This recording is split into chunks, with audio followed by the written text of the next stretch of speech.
When something feels emotionally overwhelming, so it's too painful, we're just feeling too vulnerable, or the psyche does what every good security system does.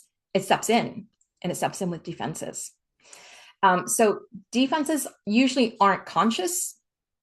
It's not really a decision. It's a reflex. It's basically the mind's way of saying, not yet. I'm a little worried here. I need to protect you. Defenses are predominantly unconscious strategies that we use to protect ourselves from emotional distress. And they don't show up in adulthood out of nowhere. They start forming in early childhood at a time when we had really limited ways of understanding what was happening or coping with strong feelings or difficult, for some of us, maybe even traumatic experiences. So what happens is our mind creates a workaround. It's a creative solution that helps us to stay emotionally intact, psychologically safe.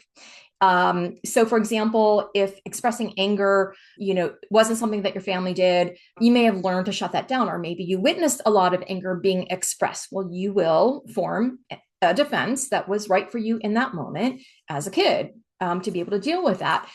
If being excellent at everything we did was the way that we earned our parents' approval, well, guess what we're going to do? We're going to learn to overfunction. And what's important to remember about defenses is that they worked. They were useful. They were helpful in that moment. What happens, okay, is they form to keep us connected with someone, to protect us, or just get through the day. They're the best possible strategies that we had as children to manage painful or tricky situations or relationships. And those early experiences over time, they become emotional habits because we're laying down neural pathways. Our bodies even hold onto big experiences somatically. We carry these forward, and they shape how we protect ourselves as adults.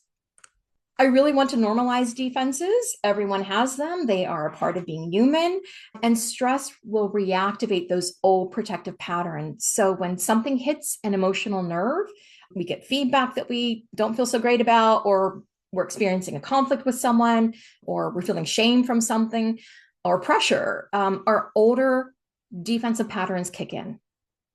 Again, they're not chosen consciously, they're triggered. And in leadership roles, personal stressors, interpersonal conflicts, lots of business change, it's a lot. So this can be triggered more because of the high degree of stress that people carry in the workplace. I do want to say that defenses are not inherently bad. They served a really important strategy at some point to maintain our psychological stability. And as adults, we keep using the strategies because they're familiar. Okay, maybe not because they're the best thing in the moment, but it's part of the pattern.